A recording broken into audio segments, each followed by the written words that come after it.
How's it going today, guys? OK's just out. EP's out in a couple of weeks. What's going on? Not Yo, much. Excited. Okay, I mean, OK is one of my favorite songs of the year already. It's hard, it's hard, it's hard. Came out just before Reading and Leeds, right? Like you guys went straight over to get in the pit for that. Yes. Amazing. How were the pits? Did it go down well? oh man, with Reading Leeds specifically, that was like something else. That was a long time coming too. We've been wanting to play that festival for forever, and it Yeah. was like maybe one of the best shows we've played in a while. It was incredible. Did you have a favourite out of Reading or Leeds? Or I mean, did you notice the difference between the two much? Or Are we allowed to say? I feel like that might be say causing it, say it. It's controversial, but it's got to some be bad done. vibes. No, they were both great. They were amazing. Amazing, amazing. And so the single art for OK really struck me. I'm a photographer myself, and I love the kind of blurry, more like gritty photography. Where is that picture? What is the picture? How did it come about? I mean, what's the story there? With OK and the rest of the EP, there's a lot of themes involving sort of, I guess, being lost in the digital sauce of life these days to be as broad and vague about it as possible.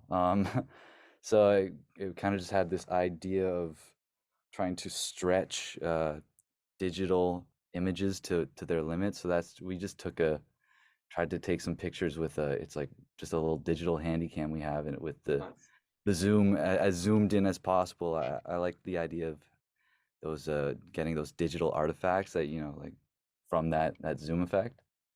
So that's just in Coburg on one of the longest streets we could find, and that the picture's taken like I don't know, like maybe a full kilometer away from the actual camera. Really? Yeah, it Wow, was a little pretty. digital camera. So that, and then Yeah, you yeah, guys it's cover it. pretty nuts. Wow. I mean, and so OK again is one of my favorite songs of the year, and the production for the drums really stood out to me. Can you guys speak on that a bit? It's very kind of like compressed and reminds me of. I know it sounds like maybe it's an acoustic set, but it's like just really kind of battered around in the studio. I mean, what do you That, like to do production wise for it? that's sick that you don't even know if it's acoustic or not. That's kind of cool to hear. Yeah, I mean, we love drums, and we like to push the limits of what an acoustic drum kit can sound like. It is an acoustic drum kit, I can confirm. Okay. But especially with that intro loop, it's a loop that's kind of the more extreme end of the processing. We were just trying to go for a sound that kind of hit as hard as like drums in any modern like hip hop track that we would mess with today, or Yeah. that we'd mess with. Sorry, that was so corny of saying to say that, but well, fuck, whatever, corny, it doesn't matter. Nice. Cool. Corny's cool. But yeah, I don't know, we were just trying to make them hit hard, and I think it's sort of like a similar vibe to what we did with the Bummer tracks, but more sonically pleasing, and yeah, I don't know, we just were trying to make them sound dope, and I think we did that. It does. It sounds amazing. I mean, I think pummeling's like absolutely the word for it. Like it's like a kind of idolsy thing, but so much more kind of digital than that. It's it really. I mean, I want to see it live, man. It's such a rager. Yeah, respect. Thank you. And then with your kind of overall sound, obviously you've got that kind of really fat thing for a two-piece going on. I mean, it brings to mind obviously the Royal Blood, Death from Above, all this kind of stuff. I mean, how do you go about getting that sound so big? I mean, I know you go the other way to Royal Blood. You guys play guitar and then kind of bring it down. Is it all in the octave pedals? Kind of, can you speak on the pedal board? All that kind of stuff. What's the rig like? Yeah, it's I mean it's pretty simple, but it just took a lot of finesse to get it to sound as full as possible. There's a lot of things that can kind of cancel each other out. But yeah, it's a couple octaves. I got a bass head that's really versatile, and I just kind of pull all the highs out and crank the lows, and then a little bit in the playing too. Like I'm almost like bad at guitar now because I've been in this band. Like, Oh, this is just really? in the band where it's like I have to change all my chording to make sure that it's like not too muddy coming through the two amps. Right. So I play guitar so weird now, but I mean that's a sacrifice. It's well worth it. Yeah, I mean, you guys have carved out such a sound for yourselves. Like, and you really do stand out from the crowd with the kind of I mean, you bring a different energy to anyone. I mean, obviously, I say Royal Blood, Death from Above, but you don't sound like either of those bands. It's just in terms of like kind of tone and things. But really, you've got that kind of punky energy. I mean, the vocal effects I love, kind of like more not like a radio effect, but like yeah, it's like compressed down a bit. Like it really just like makes it hit from a different angle. I love that about you guys. Thank you. So the second part in OK, like kind of when it changes up, it goes, was it halftime, I guess? And then my favorite bit's when it's like, Jesus Christ, please can you do me nicely? Like when it kind of skips out the note and then comes back at you. Can you speak on the writing process a bit? How do you come to kind of interesting parts in songs like that? Yeah, I mean, the dynamics have always been an important thing in this band, and trying to create as many, you know, special kind of dynamic moments. Really, it's always been important, and you know, we a lot of the earliest songs in this band were heavily with, you know, the idea of like a crowd singing along in mind, and you know, having the moments where the drums cut out and the bass cuts out. It feels like we're trying to sprinkle in some more personal moments within all of the chaos, if you will, because I can see how some of the more loud parts can feel a bit chaotic, which is cool. I think we find value in trying to balance that, and the lyrics are hugely important to this band and people feeling those. So whatever we can do sonically to emphasize those moments, I think that's usually kind of the broad goal when it comes to that stuff. Okay.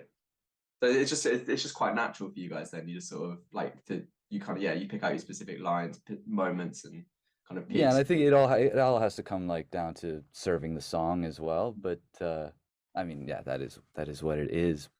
And then so the EP's called Doom. Can you speak on kind of where you're coming from with the writing for this? Is it as pessimistic as the name suggests? No, what's the writing? What's the writing angle here? It might not be pessimistic at all. I think it's kind of just like calling it for what it is more so. Like it's almost sometimes playing the songs, I kind of like smile to myself because it's kind of comedic how defeating it is, but it's like in accepting that it's kind of funny. Like Yeah. I don't know. It's a story of doom, but it's not really saying whether that's a good or bad thing. It's just it is. Yeah. And what I always love to know is kind of what other media like artists are kind of consuming while they're doing the writing process. So I mean, are you guys reading any books or watching any films that really struck you? And if there any kind of other influences other than like music itself, obviously. I think the main influence, at least lyrically, was like through COVID, my cell phone became like a portal to the real world that was so undeniably not even addicting. Like it was just so necessary, so fundamental. And at some point the switch flipped where that became so scary to me and gross. Um, and I recognized that like if I want to be in a band in 2022, I gotta have a phone. Yeah. But I don't know. It was just like kind of observations. I took a long break from like using social media or like I don't know. I tried to find ways to make the internet work for me, and a lot of them failed. And in that time, I found a lot of inspiration of just stuff that was on the mind, like stuff that's so normal, but when you really think about it, it's the craziest shit of all time. Like, yeah. Yeah. Okay. Sick. Yeah, I like that. It's much more kind of I don't know, it's not just like, oh, I watched this film and it's like, yeah, that was sick. Like the themes there was sick. Like I liked how it was based on. It's kind of much more because the media is everywhere, I guess, and you're getting it like TikTok, Instagram, all the over the shop news sites. Like inspiration is everywhere through that, I guess. Yeah, that's sick. Yeah, yeah. And I think I was reading some books like on physics and I don't know, like all the things that give us this great technology, like the fundamentals of it that are so simple and so beautiful, and we use it in this kind of one-sided way just to kind of serve dopamine receptors in our brain, just kind of like I don't know, it's a little gross, but it's interesting too. And how do you feel that's changed kind of after COVID? Do you feel you're still as kind of involved with your phone and with the internet, or are you kind of moving on to a new outlook on life and general day-to-day routine sort of thing? I think I'm in a better place. Um, I'm just very aware of it now. Like even last night, actually, I was caught myself like staring at my bed for like 2 minutes because I have like a phone charger on either side, and they were kind of Wow. like laying out on the bed, like waiting for a phone to be plugged in. And I was just thinking Yeah. like, that's so like it's like those Avatar things, Avatar that plug their ponytails in. Yeah, yeah, It was yeah, like that. I was like, what am I doing? Like, why do I have this wire sitting out? It's not attractive. Like, why don't I charge yeah. my phone in the other room? So I moved it to the other room. Oh, there we And go. I That's bought a handy. real alarm clock. But yeah, I don't know. It's on the mind. I love the Avatar kind of parallel there. That's hilarious actually, because I've never thought of it like that, but You're it's docking up for the night. Yeah, like I sleep beside a wire. What the fuck? That's plugged into weird. the Matrix. Yeah. Sick. So I first saw you guys back in 2020, supporting Frank Carter, Ali Pali, amazing show, absolutely blew my mind. Are there any kind of specific gigs that you've done over? I mean, was it 5 years as a band? Bit longer, 7, is it? Something like that. Like, are there any shows over that time that have really stuck out to you as kind of like world best, like one of your favorite just memories in like specific mosh pits? Like, and yeah, well, what's been the favorite highlights? Oh man, played a lot of shows. Yeah. I don't know. It's the best shows kind of always seem to line up with change within life, and like there's maybe specific shows in like 2017 or 18 that feel like the same amount of like, wow, this is it, as like shows like from this last year, like 2020. Like it's really hard to, for me personally, to choose a specific one. I honestly would, right now, like Reading and Leeds, like that was such a moment for us, and like as the years of being more of a baby band, like playing festivals in the UK was like, that was like always the kind of like the dream and the goal, and the like, Yeah. spend countless hours at our buddy Jake's place just watching like Catfish in the Bottlemen at Transmit Fest, and like Yeah. Arctic Monkeys at Glastonbury, and it's just like, I don't know, that for me personally, it was like it really brought me back. So that one was pretty special to me. That's lovely to hear. I mean, I think we've got one of the like just an amazing festival scene over here. I mean, the circuit's just ridiculous over summer. Like if I had the money, just being able to go to every week, kind of it's insane. Like, I mean, the Dude, fact that Reading and Leeds happen on the same weekend, and yeah, it's so cool, man. It's so cool. I mean, so on that note, do you guys do you notice a difference between a Canadian crowd, an American crowd, a UK crowd? Like, what are the differences? Do you prefer anything? Like, what's the crack? Yeah, there's definitely differences. It feels cultural too, though. It like, or mainly I should say, it's like wherever, I don't know, there just seems to be, at least for our genre of music, or just guitar music in general, there seems to be a bit more of a cultural relevance in the UK and in Europe, Hmm. from what we've experienced at least. And people, it feels a bit more involved. And that's not to say like in Canada and the US that people like, we're so lucky to have people that come out and have a great time and support us in these places too. But it's just a little bit different. It seems like a bit more in the blood of the listener is Mhm. there's a bit more of a thing that's exciting for people with guitars. Yeah, I can And see it's that. just, yeah, it's just, I don't know, it's just, it's interesting to see, like, you just feel the culture within that. And not, I don't really have necessarily the words to quantify the specific differences, but it's Yeah, like, no, I think I see where you're coming from. Like, I mean, everyone here grows up listening to the Arctic Monkeys, to the Foo Fighters, to all sorts of other bands, but it's kind of like indie's very ingrained, rock's very ingrained. And then you still have kind of massive breakthrough rock bands still coming through. You got like your Frank Carter, your Royal Blood. I mean, list goes on. So I think like there's just a really lovely scene for the kind of heavier genres over here. yeah, it's interesting. It's really cool to see. And speaking of that sort of stuff, you guys have your riff game on lock, and I wanted to know what some of your favorite riffs of all time are. Like, could be like rock metal stuff. You could go for like funky bass line. Yeah. Well, what's your favorite riff of all time? Oh, it's such a good question. Or greatest riff of all time? If you want to just go for like Let me one that is the best riff of all time. um Greatest riff of all time. Holy. Maybe. I feel myself filtering it through what I like. Like I was gonna say maybe something by Led Zeppelin, but then I was like, Yeah. nah, that's too bluesy. Like that's stupid. There's that whole kind of range. I mean, I interviewed Turnstile a couple months ago, and we got some like hardcore to some Herbie Hancock to some Blink-182 to like some System of a Down, just complete spectrum of stuff. And it's like, what even quantifies a riff at that point? Like, if Herbie Hancock can be in the same room as System of a Down, like Yeah. how do you? Everything is a riff. Like, Well, you know what? I think I have one. Yeah. And yeah, fuck it. The riff at the end of The Chain by Fleetwood Mac. That's underrated as a riff. That's pretty Nice. hard. Massive song, but no one's talking about the ending. I like it. You know what I mean? Yeah, That's a riff. yeah. Very nice. Luke, have you got any? If we get real loose with the term riff, I'm gonna say the full chorus to that Tequila song by Dan and Shay. What a riff that is, eh? Holy shit. Oh, catchy, very catchy. If I had to zone in on one, it would probably be like the B part where he's like, that is so sick. Yeah. It's beautiful. I mean, like, yeah, vocal riffs, I guess, as well. Like, that's just too much.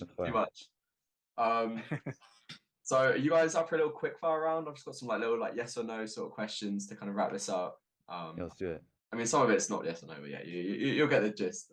Maybe like take turns, or I don't know. Well, both of you chime in. So first up, we got pineapple on pizza. Yes or no? Sure, down. Yeah. Yep. Okay, cool. Festival slot or a headline slot? And festival slot could be any festival, best festival, whatever your dream festival is. Headlining at a festival, but we've yet to do. Wait, have we done that? No, we haven't done that. I mean, we sort of did that, but not like, almost. Well, when did you get to sort of do that? There was in Ziget Festival in Prague. Oh, sick. Lovely place. Yeah. Dua Lipa played right before us. Pretty cool. Wow. Yeah, pretty sweet. We caught a little bit of Dua before we did our set. That's sick. That's so sick. Dua Lipa is fucking fire. So we got Dua'd and then we did one. Yeah. We did a Lipa. Odd. Cool. Okay, Nirvana or Foo Fighters? Nirvana, yeah. Yeah, I gotta be on the same page there. Straight cut chips or French fries? Yeah, maybe fries for me. Yeah, we'll say fries. I'll say fries. Pizza or pasta? Pasta. I knew you. Here you go, Mamma Mia. I gotta go with pizza, man. Pizza's my shit. Comfort food, man. Okay, Royal Blood or Death from Above 1979? Oh, there's bureaucracy involved with this because I know you guys support Ben Thatcher's Royal Blood, right? our bro now. Well, okay, I think by me saying that, I think I've clearly created, or I've already answered the question. But I fucking love Death from Above. So, who do you reckon's got the better riffs, or is that too hard? That's hard to say. I mean, actually, I think Death from Above is more up my alley, riff-wise. Royal Blood has amazing riffs, but Death from Above is like, they're kind of wild with it. Like, you never know what they're gonna do. And like, yeah, they use the synth too. Like, yeah, they're just raw. I like that. Ian, what about you? Ben gave me one too many tequila shots, so he's on my bad side now because he. Really? No, I'm kidding. He's the most generous sweet guy of all time. So I'm gonna say Royal Blood just for that, because then we'll even it out, and then they're tied. I like that. City or countryside? Where you live in? Where you playing?